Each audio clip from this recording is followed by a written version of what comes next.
अस्सलामुअलैकुम व्यूअर्स, मैं इशफाक भुट्टा। आप देख रहे हैं YouTube channel PTI South Punjab wing. तो कैसे हैं आप? आज का हमारा जो व्लॉग है वो व्लॉग ये है कि आज हम इमरान खान के पीटीआई वाले जलसे पर जाएंगे और वो जो पीटीआई का जलसा है वहाँ पे हम आपको बताएंगे, दिखाएंगे कि वहाँ पे आवाम कितनी है, कितने बंदे आए हैं और खान साहब क्या बयान करते हैं वो आपको सुनवाएंगे। कुछ कमेंट्स लोगों के भी सुनवाएंगे। तो लेट्स गो, चलते हैं। You are watching PTI South Punjab wing. आपने हटा दिया तो आपको माफ कर दिया जाएगा। मेरे मुल्तान के लोगों, क्या आपको अमरीकनों से माफी की जरूरत है? इस कौम को इसलिए किसी से माफी की जरूरत नहीं। ये खुददार कौम है।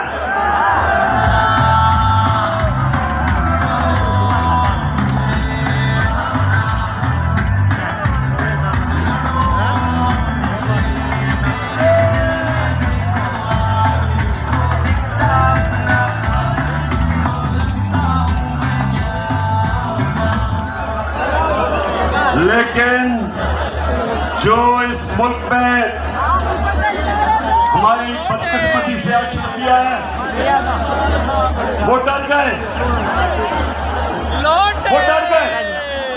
और उन्होंने पूरी शिरकत की। इस मुल्क की एलीट ने एक 22 करोड़ के मुंतखब किए हुए प्राइम मिनिस्टर को इन्होंने सबने मिलकर साजिश से हटाया और इन सब ने ये समझा कि अब तहरीके इंसाफ और इमरान खान की कब्र खुद गई है और अब इस पार्टी को अल्लाह हाफिज कह दो। लेकिन कुरान में अल्लाह कहता है कि एक प्लान इंसान बनाता है और दूसरा प्लान अल्लाह बनाता है और कामयाब सिर्फ एक होता है। मेरे अल्लाह का प्लान ही कुछ और था। उसने बजाय तहरीक इंसाफ को इन्होंने जो दफन करने की कोशिश की, उसने सारी मेरी पाकिस्तानी कौम को जगा दिया, कौम को बेदार कर दिया।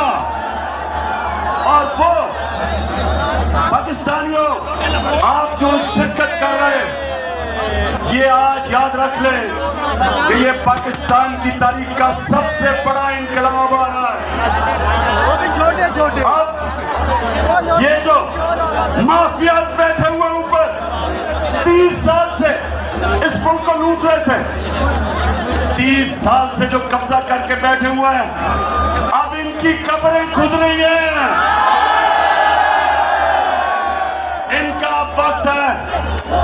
इनका वक्त है कि हमेशा के लिए इस मुल्क की सियासत पे जो दो खानदानों ने, बल्कि और भी डीजल के भी खानदान ने जिन्होंने कब्जा किया हुआ था, इन सब का वक्त खत्म हो गया।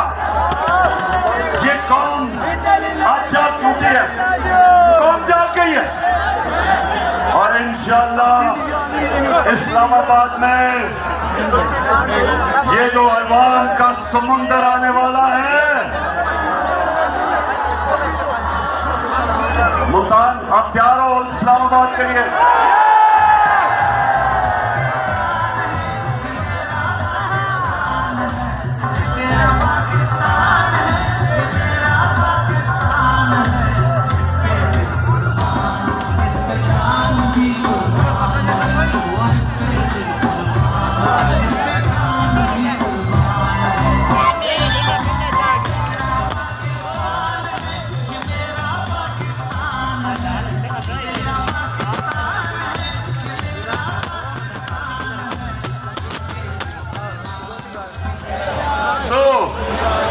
तो मुल्तान, सुने जरा हुआ क्या फिर, क्योंकि आज मेरा आखिरी जलसा है इस्लामाबाद मार्च से पहले, इसलिए मैं जरा थोड़ा आपको समझाऊं ताकि मेरी सारी कौम को समझ आए कि हुआ क्या।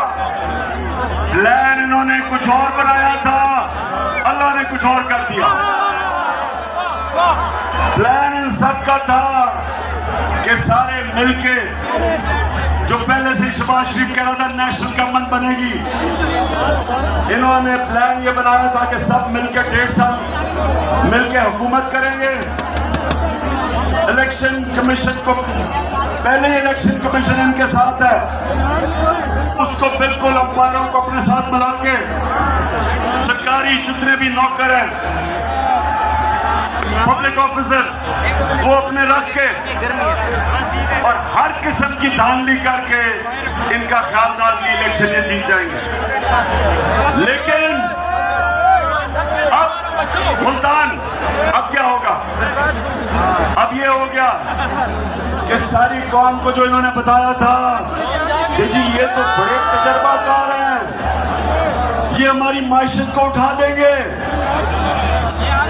तो मुल्तान जब से ये आए हैं 6 हफ्ते हो गए हैं, कहते हैं जी शबाज शरीफ सुबह 7 बजे जाग जाता है।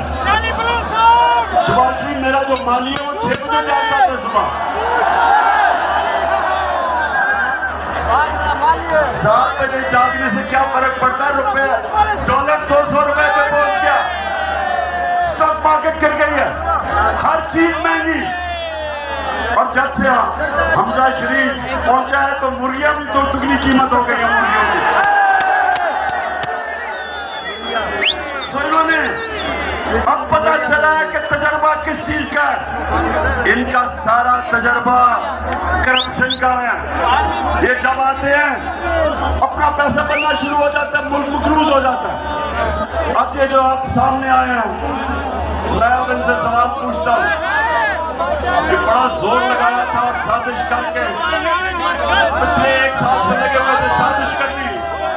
अब जब आपको हुकूमत मिली है तो जरा आप मुझे बताएं हवा चल रही है कि आप आपसे क्यों नहीं संभल रही, क्यों नहीं मुल्क संभल रहा?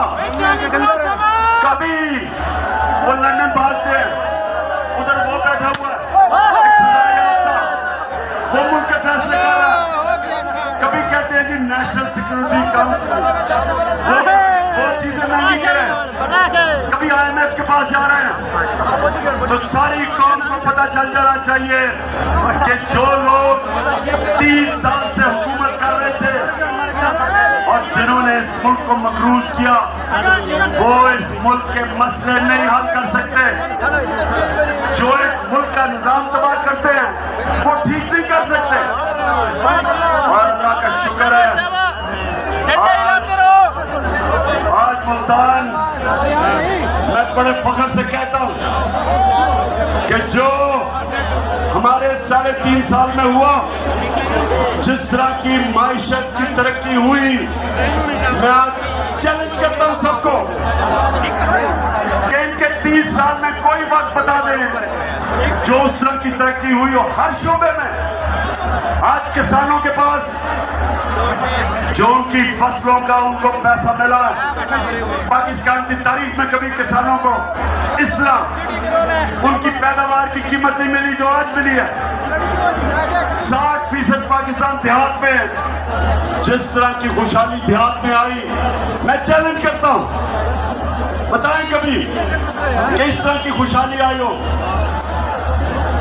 दूसरी चीज इंडस्ट्री, मुल्क तो तब आगे बढ़ता है जब उसकी इंडस्ट्री तरक्की करती है। अयूब खान के दौर के बाद मैं ये भी फख्र से कहता हूँ कि हमारा पिछले 2 साल पाकिस्तान की इंडस्ट्री के लिए बेहतरीन साल थे। सबसे ज्यादा ग्रोथ रेट हमारे दौर में हुई। मुशर्रफ के दौर में जब थोड़ा सा हुआ था तो डॉलर आ रहे थे क्योंकि हम उनकी अमेरिकियों की जंग लड़ रहे थे। ये हमने मुश्किल वक्त में कोरोना के दौर में अपनी इंडस्ट्री को उठाया। रिकॉर्ड एक्सपोर्ट्स है पाकिस्तान की, रिकॉर्ड रिमिटेंसेस हैं, यानी कि रिकॉर्ड डॉलर आए हमारे दौर में। हमने सबसे ज्यादा टैक्स इकट्ठा किया। हमारी जो IT इंफॉर्मेशन टेक्नोलॉजी जो मुल्क का फ्यूचर है, सबसे ज्यादा काम हमारे वक्त हुआ। 75% IT की एक्सपोर्ट्स बढ़ी। हम सारे बर्रे सगीर में हमारी पॉलिसीज की वजह से सबसे ज्यादा आज रोजगार पाकिस्तान में है बनिस्बत बर्रे सगीर के। तो मैं इनसे पूछता हूँ कि आपने इतना जोर लगा के साजिश करके जो गवर्नमेंट गिराई, तो आप बताएं, शुक्र अल्लाह का कि मुआवजा हो रहा है। हमारे दौर और इनके दौर का। और अगर मुझे अपने मुल्क की फिक्र ना हो मुल्तान, अगर मुझे अपने मुल्क की आज फिक्र ना हो तो मैं तो चाहूंगा ये और चले, चंद महीने इनको और चलने दो, ताकि सारी कौम के सामने ये इनकी असल शक्ल नजर आए कि सिवाय करप्शन के इन्होंने आज तक किया कुछ नहीं है। जितनी देर चलेंगे ये जलील होंगे और जिन्होंने साजिश करके इनको लेके वो भी साथ जलील होंगे। इसलिए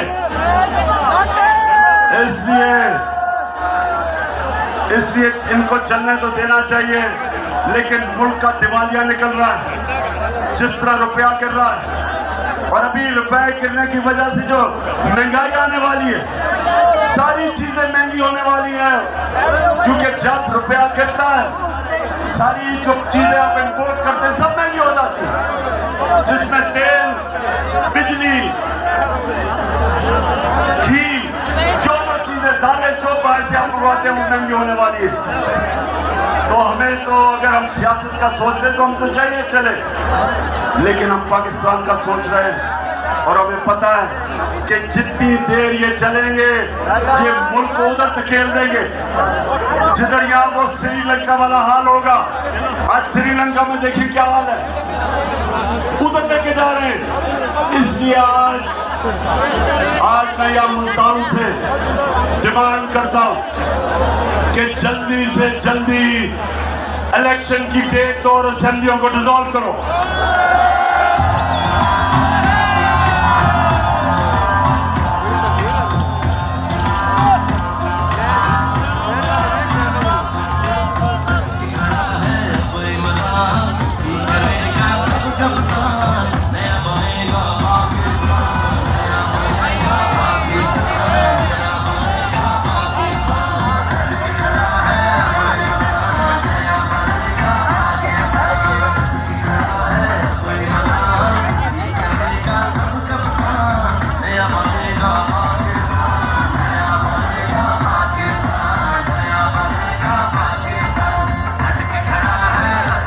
अच्छा मुल्तान,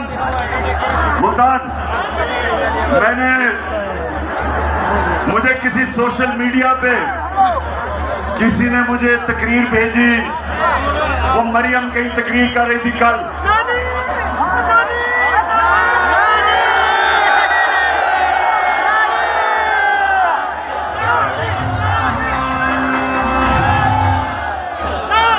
अब उस तकरीर जो मुझे भेजी सोशल मीडिया पे, उसने इतनी दफा और इस जज्बे से और इस जुनून से मेरा नाम लिया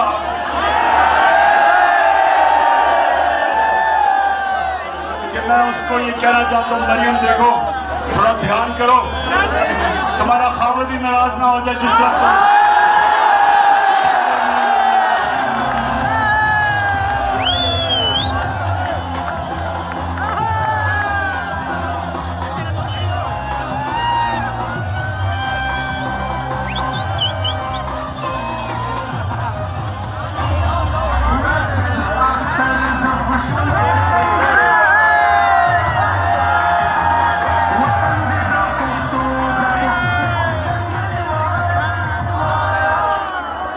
मैं हमेशा सोचता हूँ कि इतना ज्यादा इनको मेरे पर गुस्सा है क्यों। मरियम को, इसके भाइयों को, इसके वालिद को, इसके चाचा को, उनके बेटों को, मैंने इनका क्या बिगाड़ा है? केसेस तो इनके सारे पुराने बने हुए हैं, हमारे आने से पहले सारे इनके ऊपर करप्शन के केसेस बने हुए हैं। केसेस तो इनके दौर के बने हुए हैं। नवाज शरीफ के और मरियम के जो दो भाई और उसके बेटे, वो तो इनके दौर में तुम दबा के भागे थे। इसहाक डार जो इनका मुंशी, वो इनके दौर में भागा था, उसके बेटे इनके दौर के बाहर गए थे। शहबाज शरीफ का दामाद, जब करप्शन का केस उस पे हुआ, वो इनके दौर में बाहर भागा था। तो स्वाय शहबाज शरीफ के मकसूद चपरासी केस के, बाकी तो सारे पुराने केस हैं। तो मेरे से सिला किस चीज का कि मैं आपके केस नहीं माफ करता? क्या मैं आपको कानून के नीचे लाने की कोशिश कर रहा हूं? क्या मैं आपको ये समझाने की कोशिश कर रहा हूं कि किसी भी महज़ब माशरे में सारों के लिए एक कानून होता है? पर मुल्तान के लोगों में बार बार एक हदीस सुनाता हूं आपको, ये सब, और नौजवानों ये सुन अपने ज़हन में डालो कि हमारे नबी सल्लल्लाहु अलैहि वसल्लम ने कहा था कि जो कौम छोटे चोरों को जेलों में डालती है और बड़े डाकुओं को नहीं पकड़ती, वो तबाह हो जाती है। दुनिया में जो कौम गरीब है, जो भी गरीब कौमें हैं दुनिया में जिधर गुर्बत है, वहां सारों में एक चीज है, सिर्फ वहां छोटे चोर जेलों में जाते हैं। बड़े डाकुओं का उनका इंसाफ का निजाम नहीं पकड़ सकता। आज तक हमारा अलमिया ये है कि हमारे मुल्क में बड़े बड़े डाकू ईवानों में चले जाते हैं और बेचारे छोटे चोर जेल में जाते हैं। जब मैं जनरल मुशर्रफ के दौर में अपनी आजाद अदलिया के लिए जब मैं तहरीक में शामिल हुआ और मुझे जेल में डाला, 8 दिन मैंने जेल में गुजारे। यकीन करो मेरे मुल्तान के शहरियों, वहां कोई मुझे ताकतवर डाकू नहीं नजर आया, सिर्फ बेचारे छोटे छोटे चोर नजर आए। जिसको 6 महीने रहना चाहिए था जेल में, वो 6 साल जेल में रह रहा था। और जब मैं नेशनल असेंबली में जाता था तो मुझे बड़े बड़े मुजरिम नजर आते थे, वहां डाकू नजर आते थे। और ये वजह कि एक स्विट्जरलैंड जैसा मुल्क जिसके पास कोई वसाइल नहीं है, दुनिया का अमीर तरीन मुल्क है, क्योंकि उस स्विट्जरलैंड की खासियत ये कि ताकतवर से ताकतवर डाकू, उनका इंसाफ का निजाम उनको जेलों में डालता है और तब एक माशरा ऊपर जाता है। मेरे नबी ने कहा था कि मेरी बेटी भी अगर जुर्म करेगी उसको सजा मिलेगी, कानून से ऊपर कोई नहीं। ये हमारा अलमिया कि सोचे कि शहबाज शरीफ और उसके बेटे को सजा होनी थी। 24 अरब रुपए के FIA के केसेस, 16 अरब रुपए नौकरों के नाम पे, 16 अरब रुपया, 1 अरब में 100 करोड़ रुपया, 16 अरब रुपए नौकरों के नाम